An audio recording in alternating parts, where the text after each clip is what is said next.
The following contest is scheduled for one fall. I've seen that man before, that's Randy Phil. The other one's some kind of half man, half monkey. It's a massive duplex and not one dragon in sight.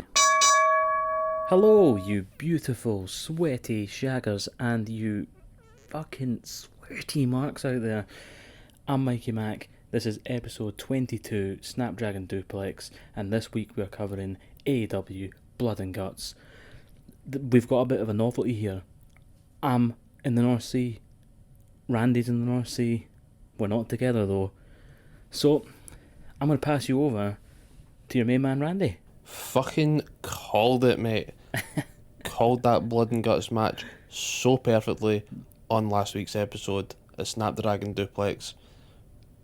If you listened to last week's, don't even bother tuning in for this week because you already know what's going to happen. Just told you. Fucking MJF ready to kill Jericho, throw him off the fucking Blood and Guts cell in Sammy Guevara the little bitch. Surrenders. Called it last week. Probably the first time I've ever called something correctly. Won't let us forget. So yeah, thanks for joining us. See you again next week, folks. Feels good to be right once in the past 20 episodes that we've done. Even a broken clock. But I can't call it a day. Need to go through everything else that I got wrong. And we'll cover fucking Blood and Guts at the end. Hopefully, I'll keep calling it Blood and Guts instead of War Games. Aye. And hopefully, I'll never need to use the words coin toss again. Because I didn't realise I fucked it up 5 times until I was listening back. And by that point, I could not be hooped redoing it.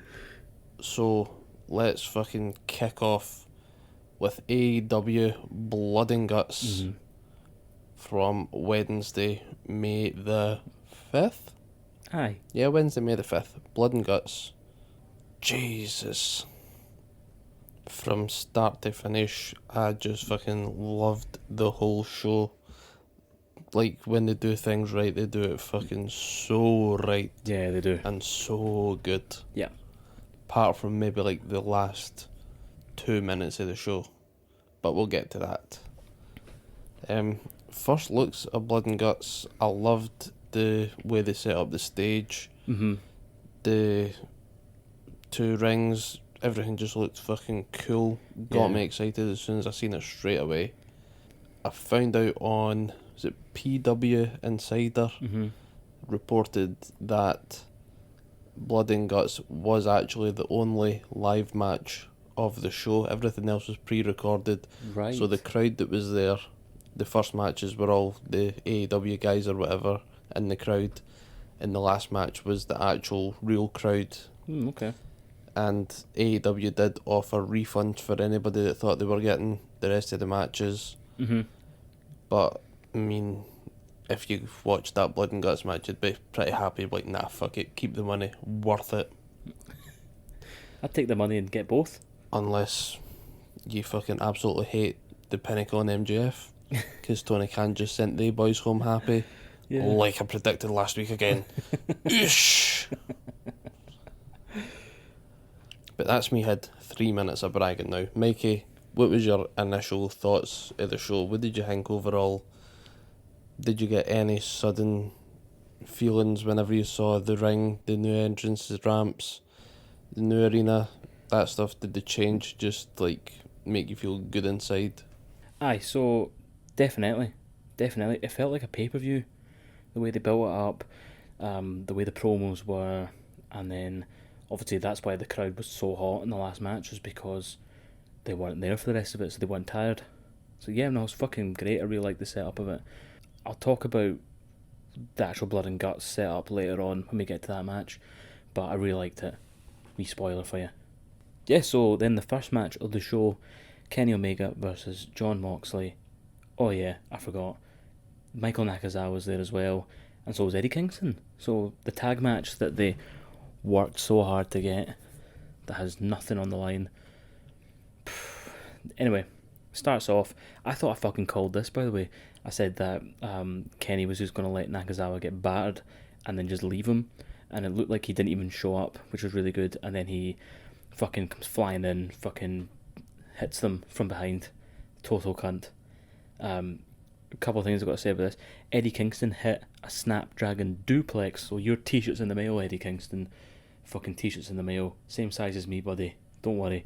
We make it look good. And, yeah, it was a bit of a fucking stramash. Overall, it was alright. It wasn't the best. Yeah, I mean, I'm just a bit bored of Kenny versus Moxley. And I'm glad, I mean, later on, this is a bit of a spoiler again, later on they're saying it's either going to be Pac or Orange Cassidy, which, I'm just happy we're getting away from the John Moxley stuff for a while. And they're doing the big package for John Moxley doing his defence of the IWGP US title. So, yeah, happy for this to end, to be honest. John Moxley and Eddie Kingston win. Don't know if that move that they've done is actually called the half and half, but I fucking love it anyway, where Eddie Kingston goes for a half Nelson suplex, I think it is, and then Moxley comes in with a massive clothesline. Looked cool. Oh fuck, maybe he doesn't get a Fucking t-shirt. good name if that is what they're sticking with. I liked the match. It was a bit hectic, but that's what you expect with these guys, just fucking all out mayhem. And you can tell after all of this carry on that they're still far from over with all of this. Oh, no. And I'm kind of cool with that. I'm not. But we find out later on what's going to be happening with Kenny Omega and the AEW title, but we'll cover that later. Yeah. Whenever fucking Brandon Cutler came back out with Kenny Omega after he fucking done one to the back, ditching Nakazawa, Brandon Cutler was coming out with his wee camera and the microphone and that, so you know fine well something's got to be happening on Being the Elite come Monday. Check that out on YouTube and you'll catch all the behind the scenes shit. And it'll be some good shit. Oh, I don't want to. On next match of the night, we had QT Marshall with his factory of cuties and Cody Rhodes with Arn Anderson. Cody still got the shite music. Yeah. It's cool that they were alternating rings, face ring, heel ring. Well, do you think they've got a face ring and a heel ring like they've got entrance ramps? No, I hope not. In NXT or even back in WCW War Games, did they alternate rings during the matches? I can't remember. I never really watched any of that. Yeah, I think they did. I think in NXT they always stuck to the same ring. I'm not sure. I think they I'm sure alternated. somebody will tell me. But as I said, Cody comes out with his fucking shite music that nobody's liking, and he comes down the middle again, and I'm sick of Cody coming down the middle. Pick a side, mate. You're heel or your face. None of this between shit. Just, I know you're a heel. Nobody else wants to accept it. I accept you. You're a heel.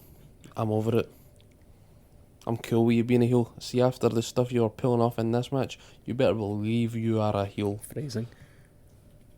In this match, I fucking really liked this match. It probably could have went on Double or Nothing at the end of the month as a match, but I think it's going to be Cody versus Anthony Ogogo by the looks of things after this match. But this Cody Rhodes versus QT Marshall could have very well been put on Double or Nothing, and if they'd done this match, it would have been awesome.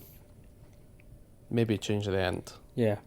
But we'll just go over some of the heel work that Cody's doing and ask why people still love him. So first things first, he whips down QT Marshall for a bit. He goes to take off his weight belt. Yeah. Then he goes to hit QT Marshall with it, but the ref promptly stops him, telling him that's kind of a dick move, Cody. Takes the belt off him. Then when the ref is getting rid of Cody's belt, QT Marshall has his own weight belt. Yeah. Whips Cody with that. And apparently that's alright. The ref just kind of lets it slide.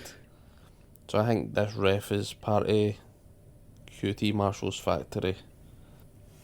More heel work by Cody. He's pulling out eye rakes now. He's pulling out back rakes. I know. What kind of cunt does that? A cunt. Cody. QT Marshall eventually makes a bit of distance between himself and Cody. He gets out the ring and then he starts laying his hands on Arn Anderson. Then Arn slaps the shit out of QT Marshall. Yeah. But he just gets ejected to ringside. Surely that is a fucking DQ when your manager's getting involved. Yeah, 100%. And Cody's still a face. People still love Cody. The people love Cody so much that when they were fighting outside Red Velvet grabbed fucking QT Marshall, held his arms so that Cody could get a free shot in. Yeah. Man, I'm telling you, it's... Shit. How are we saying that QT Marshall is the heel here? He's just getting fucking bullied. Getting shafted. He is Cody's whipping boy. They have a scuffle. They get back in the ring, and they go for a double down, but they do a double crossbody for a double down, and I just don't think that ever looks smooth or No. nice. Looks shit. It just looks clunky no matter who does it from any time I've seen it. Just go for like something simple, a double clothesline. Mm-hmm. Simple but effective. They get fucking back up. They have a trade-off. QT Marshall gets a big boot, and Cody goes out to the apron. QT Marshall goes to charge at him, and then Cody counters with a spear. Does a sunset flip over QT Marshall, but QT manages to hold his balance, doesn't fall for the pin, and then Cody just fucking scants him, And what a exposing his dick. arse, Utter dick. and embarrasses him in front of everybody. Cody hits that beautiful moonsault that he does. Like, I fucking really like a lot of Cody's big moves. He hit the moonsault, he gets a 2 count, he goes for a disaster kick, misses that, goes for the Cody cutter, misses that as well, I think. Mm-hmm. Then QT Marshall goes for a diamond cutter, Cody reverses that, and then QT Marshall gets a fucking buckle bomb onto Cody and goes for a tombstone, and they do that cool fucking reverse going back over the other guy for the tombstone into another tombstone, Yeah. into another tombstone. Cody hits the tombstone and QT kicks out. Oh my god. Cody then picks him up, hits the fucking crossroads, and only gets a 2 count. What? Mental. So then Cody thinks, right, fucking fair enough. Pick him up, show him some respect, go to shake his hand or whatever. But QT Marshall isn't having any, it just sticks the finger up right in his face. Deserved. Have that, Cody. And then Cody just fucking gets him down, puts him in a figure 4 leg lock, and QT taps. So, yeah, of course, Cody Rhodes fucking wins, doesn't he? Always wins. Yeah.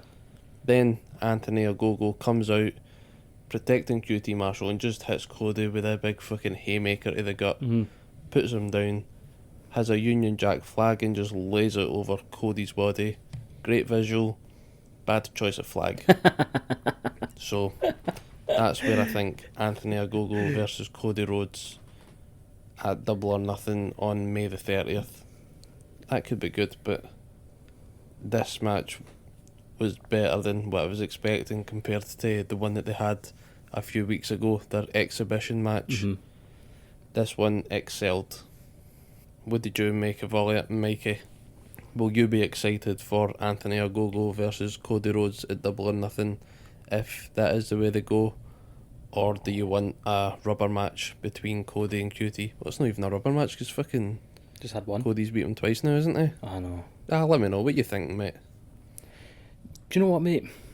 I was kind of enjoying this match, and then they humiliated QT heaps of times. He was cheating the whole time. Cody was cheating the whole time, and then he just fucking made him tap. I thought that was shit, and it put me off the whole thing. So like, this was my least favourite match on the whole card. I thought it was a bit shit. I thought the wrong person won. I mean, you could even have Anthony Ogogo cunt Cody to let QT win, but QT should have won. He's just started his own stable. He can't get fucking buried already, but Cody needs to win, I guess. It's not like he's an up and comer. No one really knows who he is. He needs to get some fucking steam. One bit that I liked, he didn't mention. So you mentioned Arn Anderson fucking slapped the shit out of QT Marshall. When QT Marshall sold that and he like slammed himself back on the ring apron, the ref was getting out of the ring at the same time, and he kind of like squashed the ref between himself and the ring apron. It was fucking. It looked so dumb. So that was my favourite bit of the whole match. Also, I'm fed up of AEW doing the Scanton fucking spot. They did it with Sean Spears as well, when he had the Tully Blanchard pants on. Like, it's fucking just like, okay. It's very, very Vince in the 90s. So I want QT to fucking beat him. Okay, so the next it wasn't my match. The next segment, Ethan Page, Scorpio Sky, they're slagging off fucking Sting and Darby, the hoodlums. Called Sting Steve, which I thought was quite funny. Said that he was a mosquito sucking the ass of the company. Phrasing. Also, 2021, no one's judging, you know what I mean? Then wee Darby Hardy comes fucking flying up like Scrappy Doo. They're scrapping on top of this fucking, it's like a balcony thing at the top of the stadium, and it just like, it's so high up, and it's just like, oh god, someone's gonna hurt themselves, and fucking Darby's the one who hurts himself. He throws himself, they throw him down the stairs, and he just rolls across these concrete stairs, and it fucking hell looks sore. But he was selling it for ages in the other week, and then the fucking AEW guy, I think I don't know if he was a referee or if he was a trainer or whatever, came over and sitting beside him, and Darby's there holding his arm, and he just looked like a kid who'd been like punched in the playground, and he was going over going like, it's okay, we'll call your mum. We'll call your dad Steve, and he can come and get you and repaint your face. But anyway, it was quite cool. I mean, Darby's a fucking head case, isn't he? He's got fucking cojones of steel. And that led us into the first women's match of the night. I say first, I think it was the only women's match of the night. It was Britt Baker in action against Julia Hart, and JR lets us know I'm not one of the Calgary Hearts. So I was like, that's a strange name to choose then, if you're not involved in the Hart family at all. But then I guess I'm like, that's probably just her real name. Anyway, I mean, fucking hell, I'm just thinking about it. There's 20 odd fucking pages and cages, isn't there, in fucking AEW? So I guess the surname thing's not a big deal. Yeah, it was a squash match, is what it is. Britt Baker looks strong. Julia Hart will end up on Dark, building her way up. One to watch, maybe? Who knows? But Britt Baker looking strong ahead of her fucking women's championship match, presumably at Double or Nothing. And that led us to this next section. It was Technique by Taz, and I know Randy's excited to talk about this, but before he does, I just want to say I want Taz to describe my technique in everyday life for everything I do, like fucking parking my car, and he's like, Mikey swings the motor but neglects to lock the wheel. Pretty embarrassing way to hold up traffic. You know what I mean? He was doing like the breakdown of Christian. It was fucking, oh man, I fucking loved it. It was brilliant shit, which is what I like. Britt Baker beats the fucking jobber Julia Hart. We knew that was coming. I'm not going to get into that. We've got more shit to cover.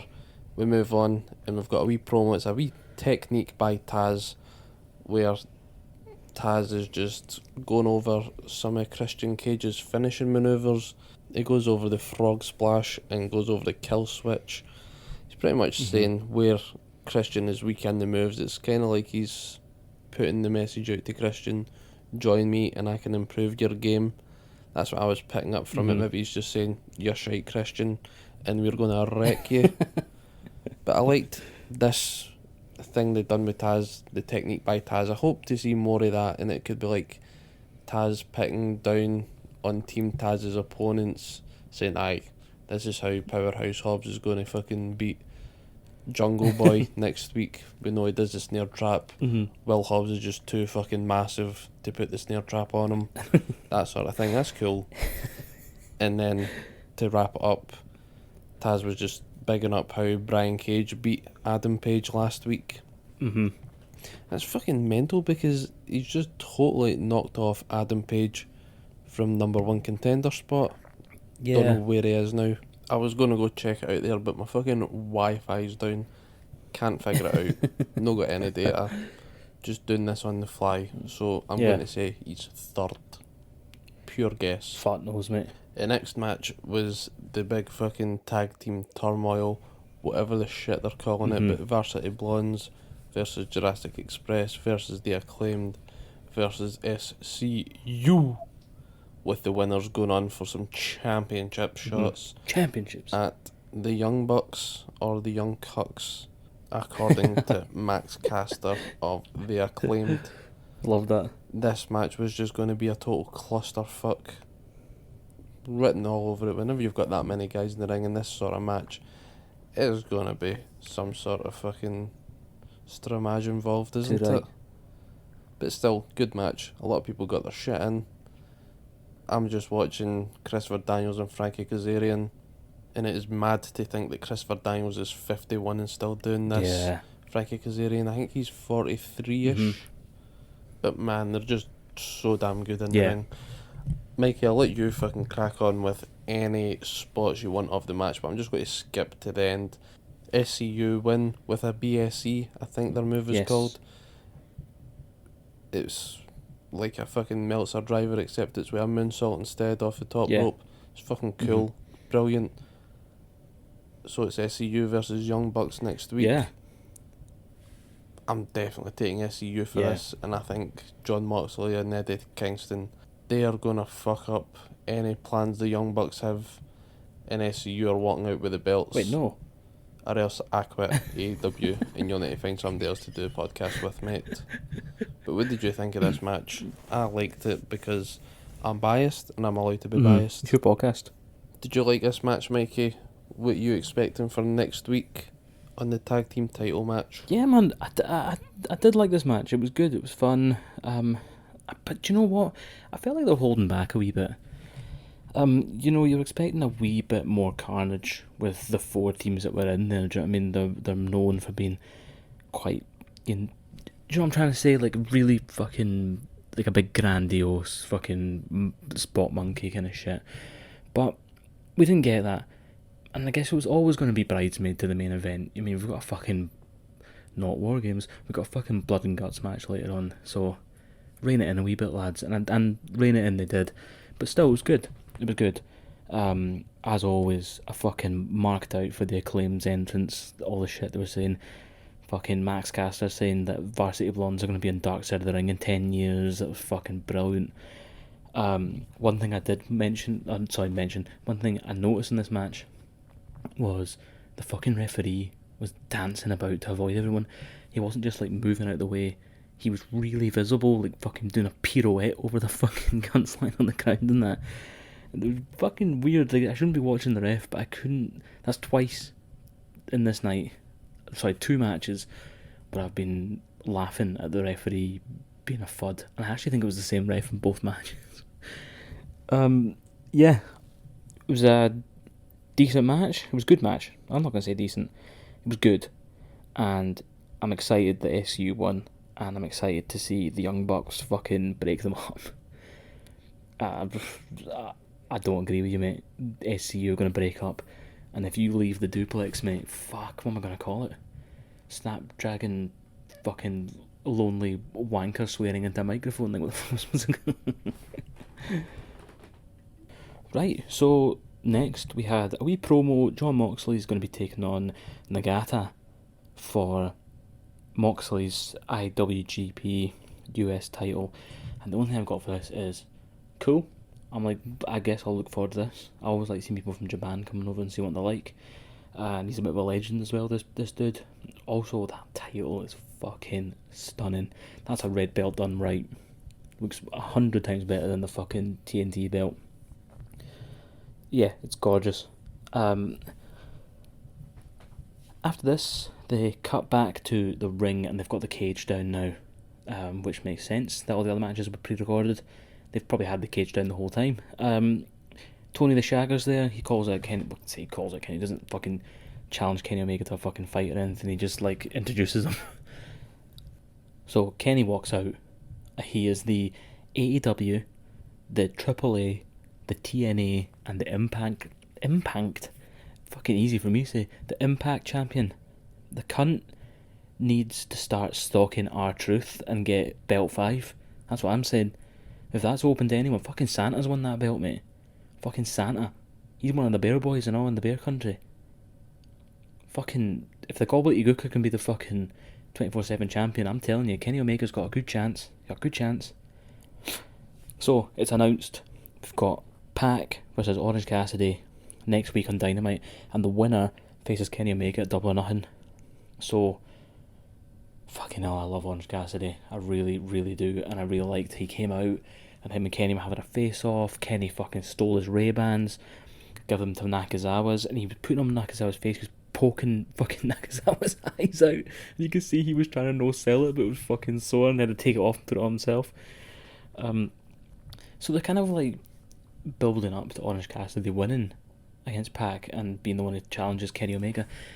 And I'll be honest, man, as much as I love the dude and I do want him to get the opportunity, I want Pac to win. Sorry, mate. I've got a hard on for Pac. Same as you. I want him to win, and I want to see that match because I want to see Kenny Omega fucking at his best. Do you know what I mean? And like, we've got loads of comedy Kenny Omega recently. Loads of them doing funny shit. And he's a funny dude, and that's fine. I like all that, but I want him to fucking prove why he's champ. So I want to see him versus Pac in a fucking bloodbath. So that's what I hope happens. Then we had Tony the Shagger with Miro. And it turns out that I called this, mate. I don't remember if it was last week or the week before, or when the fuck it was.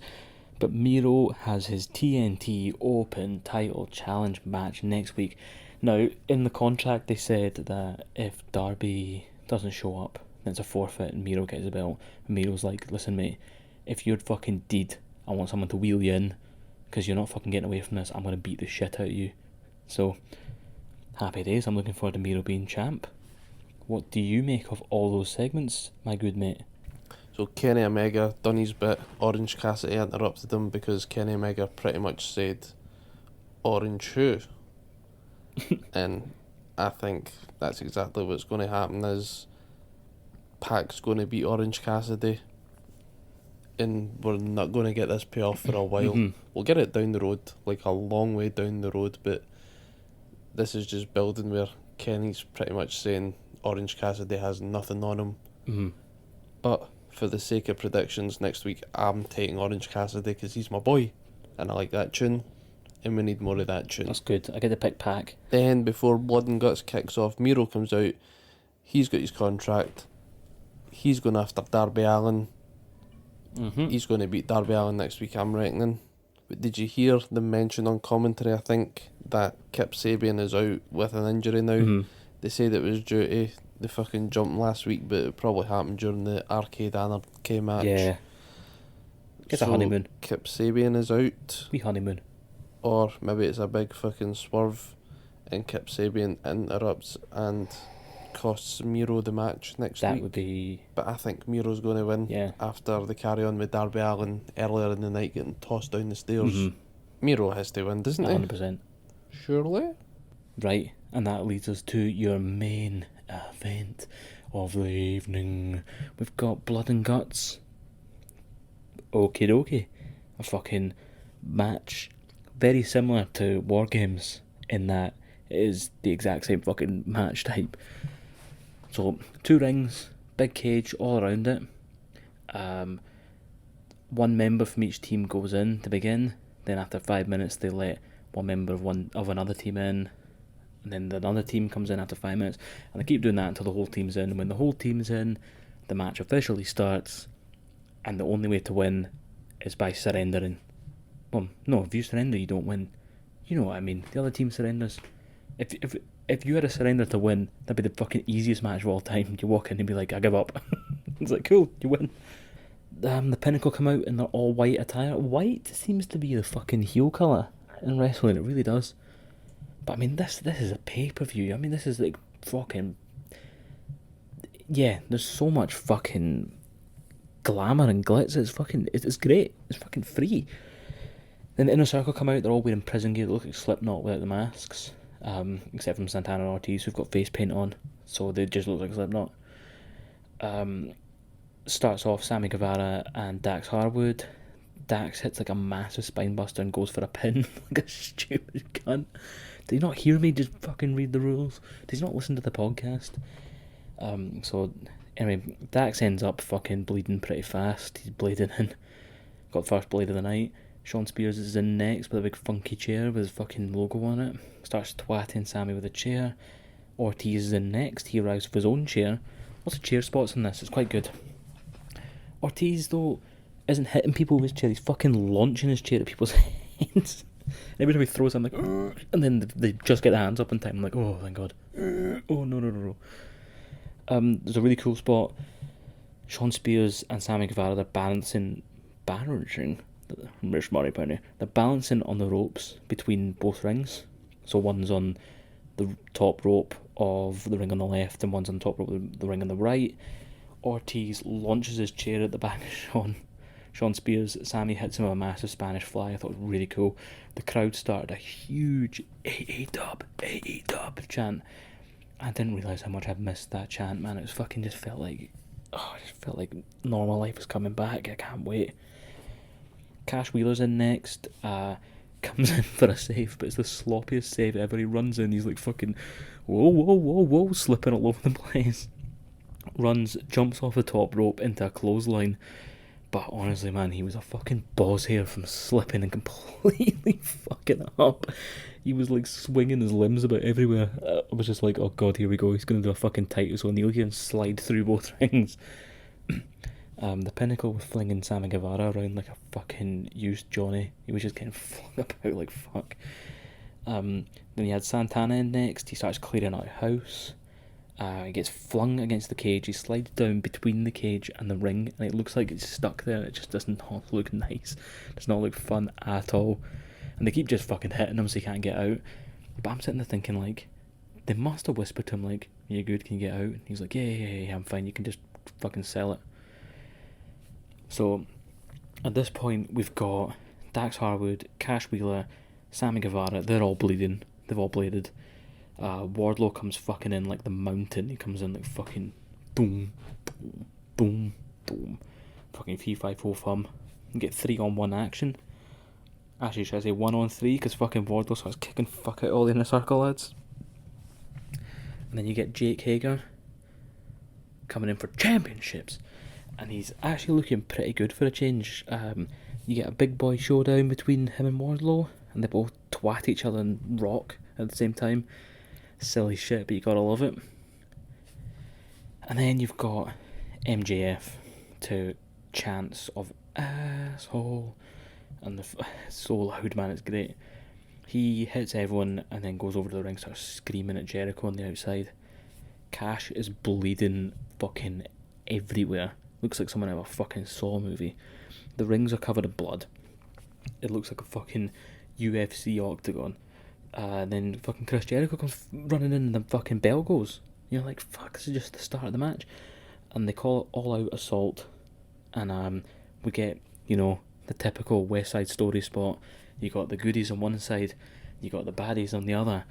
Actually, it's not like West Side Story, it's more like a fucking school disco when you got the fucking boys on one side and the girls on the other. Except from in this fucking scenario, they actually meet in the middle. So they come flying at each other, and then it just goes fucking batshit bonkers here, man. You got baseball bats flying about, you got fucking chair shots flying about, FTR bleeding all over the fucking floor. You've got the Pinnacle start ripping the ring to bits. You got ropes getting pulled off. You got the canvas getting torn off. You got fucking turnbuckles getting taken off. Santana and Ortiz and Sammy do like spiked pile drivers to FTR.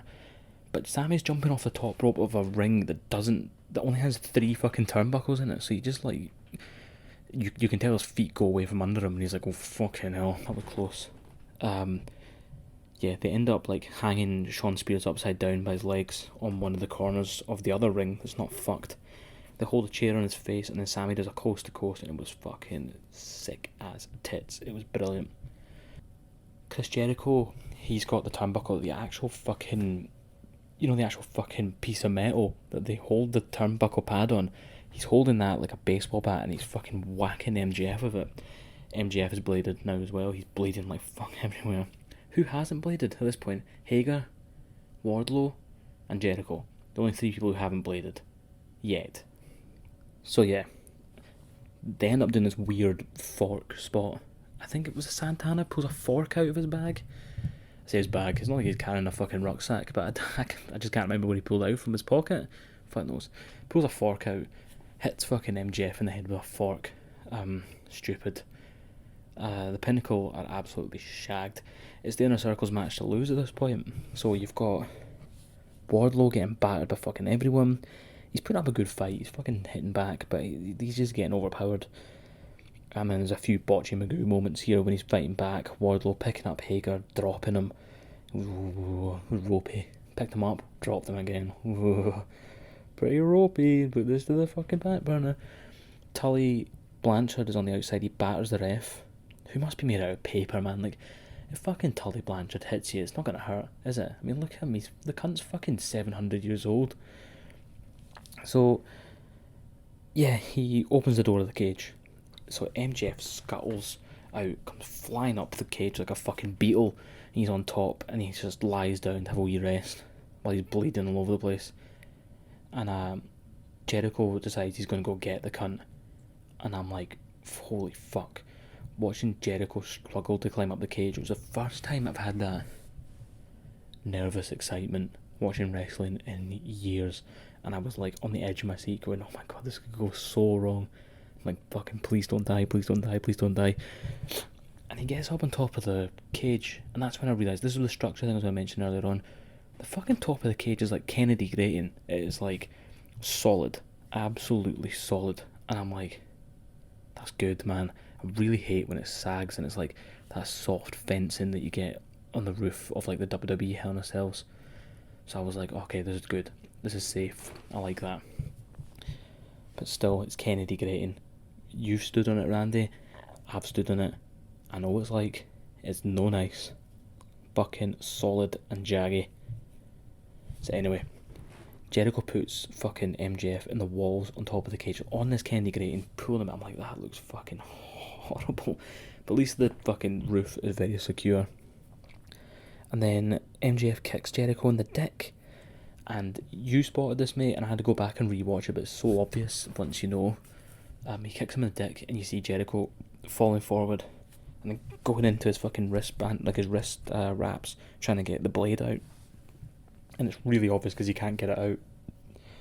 And then he blades. So now the only people who haven't bladed are Wardlow and Hager. The big boys, they didn't blade. So MJF puts is it a Fukunabe? A fucking nose awe? Fuck nose armbar on Chris Jericho. You know, like Becky Lynch's armbar, basically. So MJF hits Jericho with a diamond ring punch thing that he does. Threatens to throw him off the top of the cell. Sammy surrenders to save Chris, and the Pinnacle win. And I was like, wow, that's fucking lackluster. Stupid. And I was pissed off because you got it right. And I was sitting like, fuck's sake, man, he's going to gloat about this for exactly 3 minutes 22 seconds at the start of the podcast. And then MJF fucking flung him off anyway. That fucking cunt. And then he screams at him, thank you, as he's lying there fucking dead. And then MJF on top of the cage, covered in blood, looking like a fucking evil cunt. I fucking love him, mate. I really enjoyed that match. And yeah, it was fucking awesome. It was awesome. MJF is the ultimate heel. What did you think, mate? Let's get all your thoughts. Well, I already said at the fucking start of the show that I called this match, but I'll run through some of the stuff that I really liked. Liked a lot of it other than the fucking end, to be fair. It was a shite way to end the match, but Yeah. I had a funny feeling something dodgy was happening. What I liked about the match, loved the white on the Pinnacle, their white fucking gear, loved the white suit on Tully, Yeah. looked like an absolute angel. Loved the prison theme that Inner Circle were going with in their jumpsuits. Santana and Ortiz's face paint, amazing. And I forgot that the AEW cage is different. Like, obviously it's got to be different compared to WWE, Mm-hmm. but is it taller? It looks taller. Yeah, I but think it so. just looks fucking cool, and I love it. And it was just a massive Hell in a Cell, wasn't it? Yeah, They done the fucking match justice. I think so. Loved it. There was a lot of blading going on. Mhm. Dax bladed, Sammy bladed, Jericho bladed, Sean Spears maybe bladed. I think a few of them, well, they tried to say that some of them were busted open the hard way, but it takes a lot of fucking effort to bust somebody open the hard way. Yeah. Unless you're Brock Lesnar and you just elbow shit out of Randy Orton's forehead until it starts flowing. Yeah, I know. I liked that Sean Spears, the chairman of the Pinnacle, had his logo on the chair. That looked fucking really nice. Aye. The Spanish fly that Sammy Guevara done to Sean Spears between the two rings, that was cool. I know you're not mad for a Spanish fly, but I really liked that one. Yeah, I like that one. The double ring, they tried to do too much with it. Everybody tried to like jump from one ring to the other, and I counted like 3 people tripping up over it. Mm-hmm. It was fun as fuck to watch, Yeah, I but know. less is more. Keep it simple. Then they ripped up the fucking ring on the left. Or, is that the heel ring? Yeah, I think I'm calling that one the heel ring. They ripped that up to do fucking spike pile drivers on the bare canvas or whatever. Mm-hmm. And it just caused them more fucking grief than it was worth. Mm-hmm. That one spot looked cool, but then afterwards, whenever Wardlow was trying to fight off all the members of the inner circle himself, picking up Jake Hager as if he was nothing, he stumbled over the mat because it was ripped up. There was just no space for them to move. Fucking idiots. Yeah, I think so. Idiots!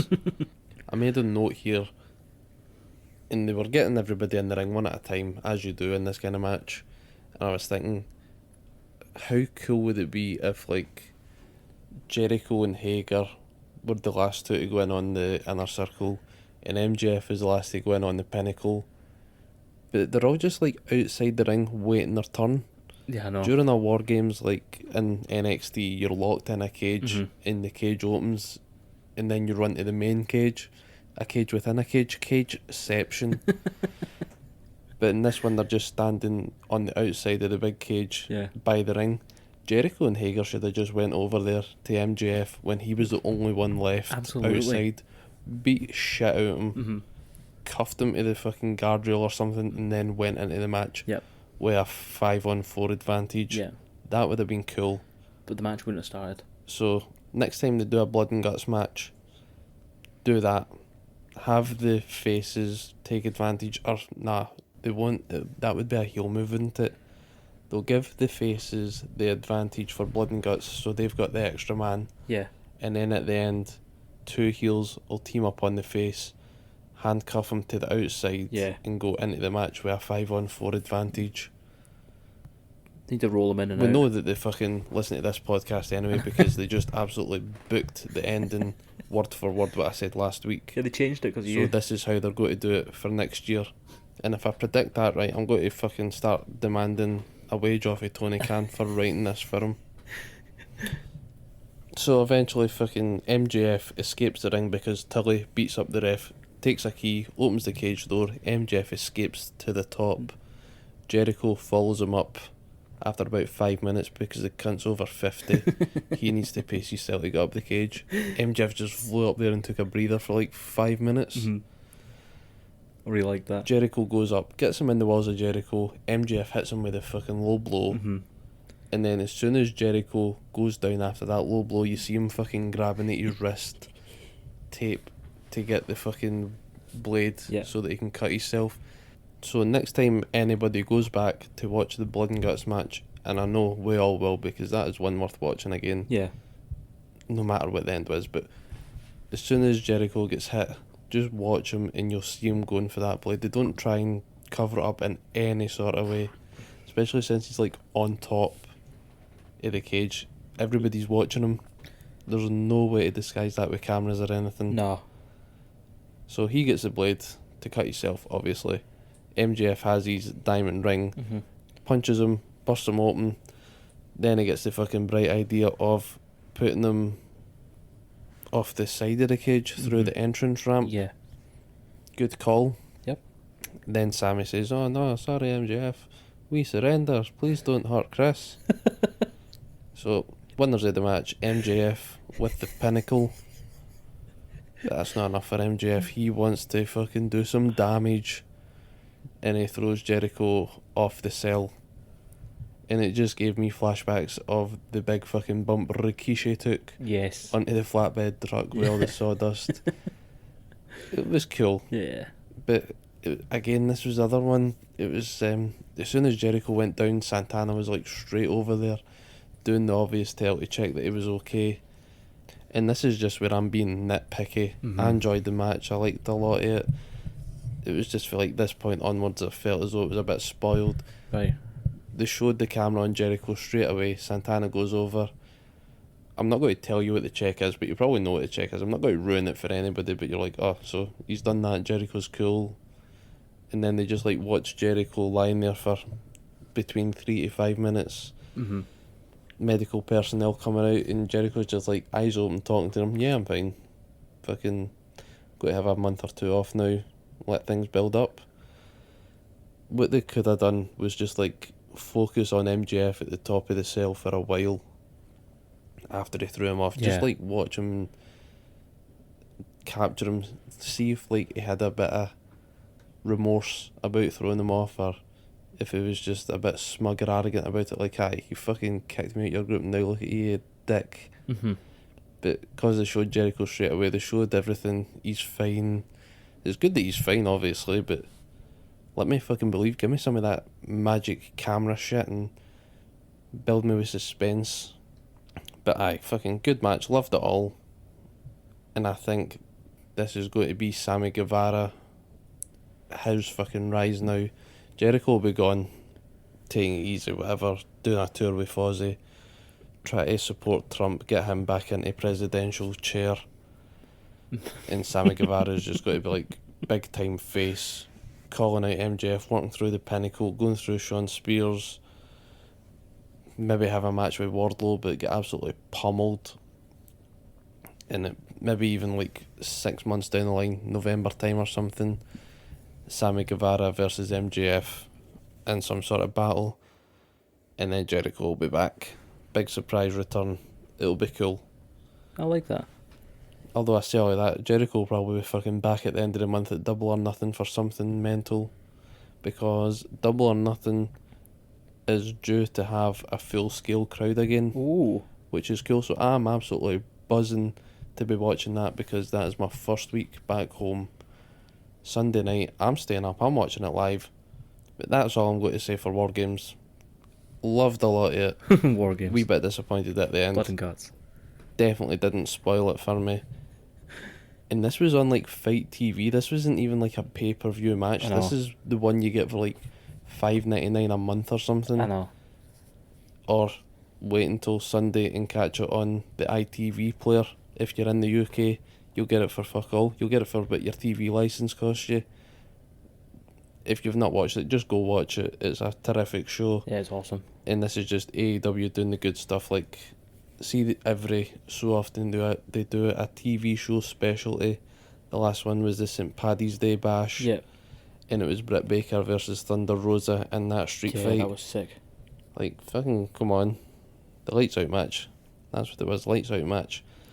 AEW do these shows and they do them fucking fantastic. Yeah. So, if you like it, just go fucking buy the pay-per-view. They've earned it. They're going to put on a good show. Yeah. Just don't think about the fucking death match. Never think about the death match again, or the ending to the death match. Exploding barbed wire death match. Block that out. And with a Get the pop and a t-shirt. fizzle. No, the t-shirt's cool as fuck, but just block out the end of the match. Okay, Mikey, I've done a lot of shit here now. Yeah. I'm finished. I'm done with my ranting. Let's go through next week. Yeah, I've let's already do it. gave you mine. I'll rhyme off yours, and we'll see what we're saying. So, Young Bucks versus SCU, tag titles. I've got SCU with dodgy interference from Moxley and Kingston. Who's your money on, mate? It's got to be the Young Bucks, man. I mean, this whole thing's been building up to SCU breaking up, and I think they've done this, and it's run its course. Young Bucks... Well, the Young Bucks cheat to win. That's ultimate heel tactics. Cheat to win to break up SCU. Fucking bastards. That's what I'm saying. I'm calling it. We're getting a fucking Johnny Cage punch to the dick of Christopher Daniels. We've got Miro and Darby Allin for the TNT title match. I think Miro's getting it. Do you think Miro will get it, or will Darby Allin retain? Miro. 100%. Orange Cassidy versus Pac. I think it's going to be Pac, but I need to take Orange Cassidy just so I can hear Yeah, 'cause where fuck is my you. mind Fuck you. twice in one night again. Are you taking Pac, or do you think it could be Orange Cassidy after the build they've done this week with Kenny Omega? Nah, No, I'm taking Pac. You're taking Orange Cassidy because fuck you. You can't keep doing my picks for me. So I'm taking Pac because I want it to be Pac. I mean, I know they're doing the build right now, but I think you're right. I think it's going to be a big swerve, and it's going to be Pac, and we get the Orange Cassidy shit rather down the line because Pac's going to lose against Kenny Omega. We've got a special title match. It's the IWGP US title. Jon Moxley versus Yugi Nagata. Mm-hmm. Yugi Nagata? Nagata. I absolutely murdered that like twice. But I'm going to need to murder it for a third time because I think Yugi Nagata will win. And that's totally fucking me up for the tag match now, because if he's fighting Jon Moxley, will Jon Moxley get involved for the tag match? Mm-hmm. Yes, he will. And he'll lose this match. What do you think? Who's going to win this match, mate? I think it's going to be Moxley. I think Moxley's going to retain. I mean, the guy's a legend, but I don't want to say it's a mid-card belt, but it's a fucking mid-card belt. And I feel like they're going to give it to a young and upcoming kind of cunt. So, yeah, I think Moxley's going to win and retain it. And that keeps him out of the Young Bucks shit. Other than the matches, we have Jade Cargill, who's just got an interview. I think there's going to be more of stuff about getting a manager. I think they're going to tease this for a while, and maybe like Mickey James or somebody is going to come in to be a manager. And also, Cody Rhodes has a double or nothing announcement. He's a heel. I think it could be him versus Anthony Ogogo, but Cody Rhodes being Cody Rhodes, he might make like a TNT title gauntlet match, 20 men, and he will be entrant number 20. And he plays by Cody Rhodes rules, where to beat Cody you need to get a 5 count for a pin. Cody only needs to get a 1 count. He has no DQs, no count outs, and no fucks to give. Do you think there's going to be anything with Jade Cargill and Cody Rhodes stuff? I like that call for Jade Cargill. I hope Mickey James turns up because I love Mickey James. No, I think Cody, the only way to beat Cody is he makes you go and get a tattoo on your neck of his logo and then lets you win. I think Cody Rhodes is going to do another gender reveal, but it's not for the baby. It's a reveal of whether or not he's a fucking heel or a face. And they'll do like a big pop, and there'll be a big explosion, and then you'll walk out whichever tunnel it is.